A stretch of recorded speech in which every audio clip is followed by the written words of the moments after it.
कविता के रंग। मध्य प्रदेश के एक छोटे से गांव में राधा नाम की एक लड़की रहती थी। राधा के माता पिता किसान थे और वे अपनी मेहनत से परिवार का पालन पोषण करते थे। राधा बहुत ही संवेदनशील और कल्पनाशील थी।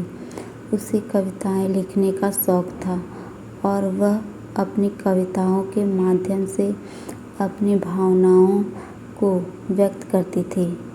उसकी कविताएं इतनी सुंदर और प्रभावशाली थी कि गांव के लोग उसे हिंदी कविता की रानी कहते थे। राधा के सपनों की दुनिया बहुत बड़ी थी।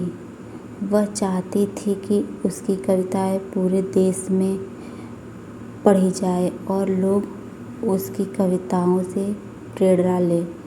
लेकिन उसके परिवार की आर्थिक स्थिति बहुत खराब थी और उसके पास इतनी सुविधाएं नहीं थी कि वह अपनी कविताओं को छपवा सके या उन्हें बड़े मंच पर प्रस्तुत कर सके। फिर भी राधा ने हार नहीं मानी और उसने अपने सपनों को पूरा करने के लिए संघर्ष जारी रखा। गांव के स्कूल में एक सालाना कविता प्रतियोगिता आयोजित की गई। राधा ने उसमें भाग लिया और अपनी कविता सपनों की उड़ान प्रस्तुत की। कविता ने सभी को मंत्रमुग्ध कर दिया और उसे प्रतियोगिता में पहला स्थान प्राप्त हुआ। यह उसकी हिंदी कविता की पहली बड़ी सफलता थी।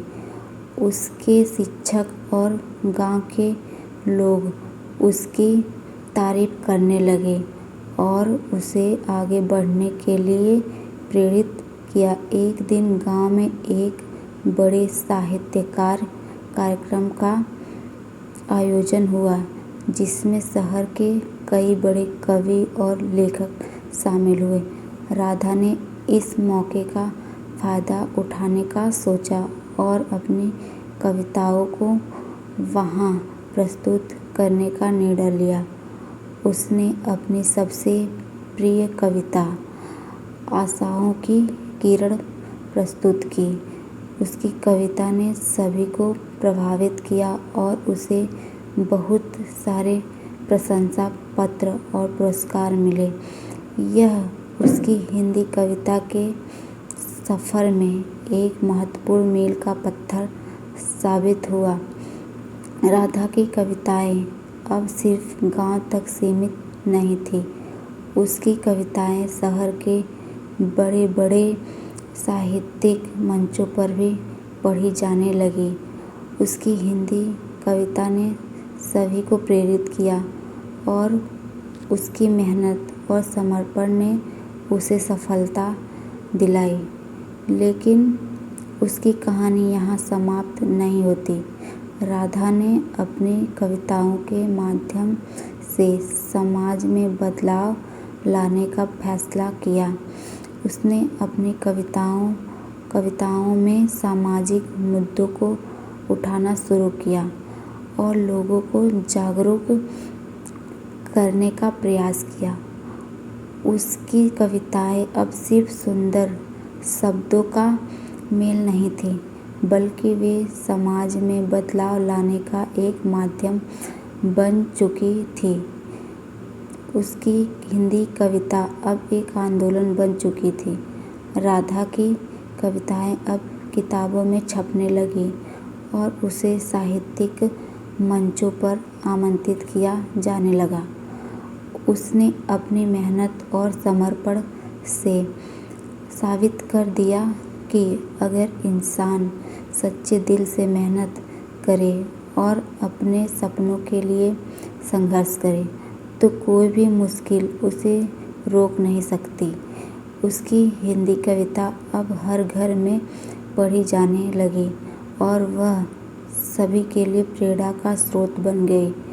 राधा की यह कहानी हमें यह सिखाती है कि सपनों को पूरा करने के लिए मेहनत और समर्पण की ज़रूरत होती है।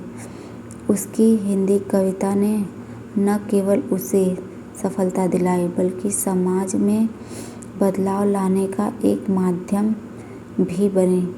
उसकी कहानी ने सभी को प्रेरित किया और साबित कर दिया कि सच्चे सपनों और मेहनत से हर मुश्किल को पार किया जा सकता है। इस तरह राधा ने अपनी कविताओं के माध्यम से न केवल अपने सपनों को पूरा किया बल्कि समाज में एक नई जागरूकता भी फैलाई। उसकी हिंदी कविता अब सभी के लिए प्रेरणा का स्रोत बन गई थी और उसने साबित कर दिया कि कविताओं की ताकत से दुनिया को बदला जा सकता है। उसकी कहानी ने सभी को सिखाया कि सच्चे सपनों और मेहनत से हर मुश्किल को पार किया जा सकता है और यह हिंदी कविता की दुनिया में कोई भी नाम कमा सकता है, बशर्ते वह अपने सपनों के लिए सच्चे दिल से मेहनत करे।